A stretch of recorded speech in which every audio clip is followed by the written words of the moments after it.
Good night பொறுத்த வரைக்கும் கொரட்டை ரொம்ப பொதுவான விஷயம். எங்கள் அண்ணன் பயங்கரமாக கொரட்டை விடுவார். ஸோ அங்கே தான் இனிஷியேட் ஆச்சு ஃபர்ஸ்ட் ஆஃப் ஆல் அது. And more personal is more கிரியேட்டிவ்னு நினைக்கிறேன். எனக்கு அது ஃபர்ஸ்ட் அதை என்ன ஃபர்ஸ்ட் எக்ஸைட் பண்ணுச்சு, என்ன ஒரு விஷயம் எக்ஸைட் பண்ணுதான்னு நம்ம பார்க்குறோம் இல்லையா. ஸோ அதை எழுதும்போது எனக்கு பிடிச்ச விஷயம் என்ன எக்ஸைட் பண்ணுற விஷயங்களா நம்ம தேடி தான் ஸ்கிரிப்டை ரைட் பண்ண ஸ்டார்ட் பண்ணுவோம். ஸோ அது இட்ஸ் கால்குலேட்டிவ் மூவ் தான். அது ஒன்ஸ் நம்ம தியேட்டரில் பார்க்கும்போது தான் எனக்கு பிடிச்சது ஆடியன்ஸுக்கு பிடிக்குதா அப்படிங்கிற ஒரு விஷயம் நம்ம இது பண்ண முடியும். மீட் ஆச்சுன்னா வேற சேஃப் ஜோன், மீட் ஆகலைன்னா we need to shift the jobன்னு நினைக்கிறேன். ஸோ குட் நைட் எப்படி நடந்ததுன்னா ஆல்மோஸ்ட் எல்லாருமே பண்ணலன்ட்டாங்க. I went to the depression. படம் தான் ஃபீல் குட், லைக் அந்த ப்ராசஸ் ஃபீல் குட்டா இருக்கு. அது எல்லா ஃபர்ஸ்ட் டைம் டைரக்டர்ஸுமே சொல்றது தான் நினைக்கிறேன். ஸோ என்னாச்சுன்னா producer Yuvraj Ganesan is my producer. என்னோட பிரதர் ஃப்ரம் அனதர். எல்லா லைஃப்லையும் ஒரு இம்பார்ட்டன்ட் பர்சன் இருப்பாங்க. ஸோ ஒரு நாள் லைக் அழுதுட்டு தான் இருந்தேன். அழுதுட்டு லைக் சொல்லலாம் அது ஒன்றும் தப்பு லைக் எனக்கு இன்னும் ஒர்க் ஆகலன்னு நினைக்கிறேன். நான் மறுபடியும் ஷிஃப்ட் த ஜாப்னா நான் சினிமா விட்டு போகணும்னு சொல்ல, மறுபடியும் வி நீட் டு ஸ்க்ராட்ச்லேருந்து நம்ம திரும்ப ஒரு டேரக்டர்கிட்ட போய் சேரணும், இல்லை அகைன் ஒரு பைலட் ஃபிலிம் பண்ணணும், அதுக்கு க்ரௌண்ட் ஃபண்டிங் பண்ணணும். ஸோ இந்த ப்ராசஸ்க்குள்ளே போகணுமோ அப்படின்னு இருக்கும்போது அவர் ஜாலியிட்ட யாருமே இல்லை நான் பண்ணுறேன்டா அப்படின்பாரு.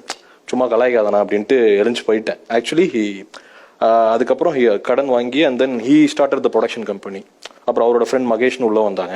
ஸோ குட் நைட்டுக்காக ஒரு ப்ரொடக்ஷன் கம்பெனியே ஆரம்பிச்சு அப்படி தான் ஸோ இப்படிதான் எனக்கு நடந்தது. என்னோட பர்சனல் எக்ஸ்பீரியன்ஸ் இப்படி இருந்தது. ஸோ நிறைய ரிஜெக்ஷன்ஸ் பார்த்தது ஒரு கட்டத்தில் ரொம்ப அப்செட்டாக இருந்தது. அதுக்கப்புறம் ஜாலி ஆயிடுச்சு. ஓகே போனோடனே இந்த சீனுக்கு அவங்க அப்படி லைட்டாக அப்படி ஒரு மாதிரி இது பண்ணாங்கன்னா சரி ஒர்க் ஆகல. நம்ம இன்சைட்டிங் இன்சிடென்ட் இந்த கியூட் மீட் மூமெண்ட் நம்ம ரசிச்சு சொல்லுவோம், சாப்பிட்டு வந்துருவோமா அப்படிம்பாங்க. சரி ஓகே கியூட் மீட் ஒர்க் ஆகல போல. ஸோ அது மாதிரி ஜாலி ஆயிடுச்சு ஒரு கட்டத்துக்கு அப்புறம். அது பட் இன்னவே அது தேவைன்னு நினைக்கிறேன். ஒரு மெச்சூரிட்டியை கொடுக்குதுன்னு நினைக்கிறேன். ஒரு அதான் அகைன் இந்த பர்சீவரன்ஸ் அண்ட் பேஷன்ஸை நமக்கு அகைன் டெஸ்ட் பண்ணணும்னு நினைக்கிறேன். இன்னவே இது இப்படிதான் குட் நைட்டோட பேக் ஆஃப் த ப்ராசஸ் இருந்தது. எனக்கு இந்த கதை எழுதும்போது மோகன் எப்படி உள்ள வராருன்னா, எனக்கு காதலும் கடந்து போகும்போது ஒரு கேரக்டர் பண்ணியிருப்பாரு, முரளி கேரக்டர்னு. அதில் பர்டிகுலர் ஒரு சீன் இருக்கும்.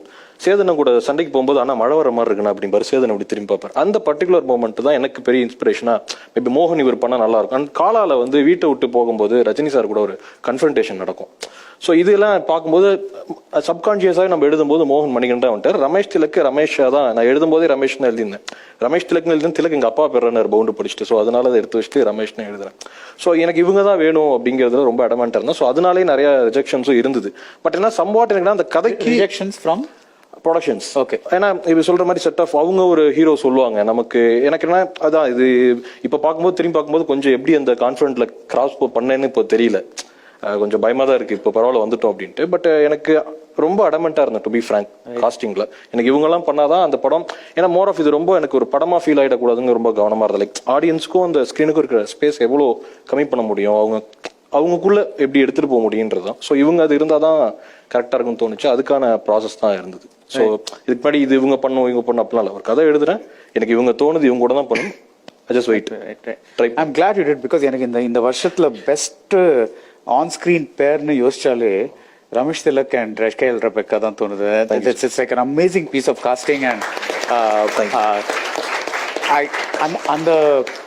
அந்த மாதிரி நம்ம எப்பவுமே கெமிஸ்ட்ரின்னு பேசுறோம்ல, நிஜமாவே அவங்க ஒரு கப்பல். It was so real and they were so brilliant. So at least for that, thank you for that.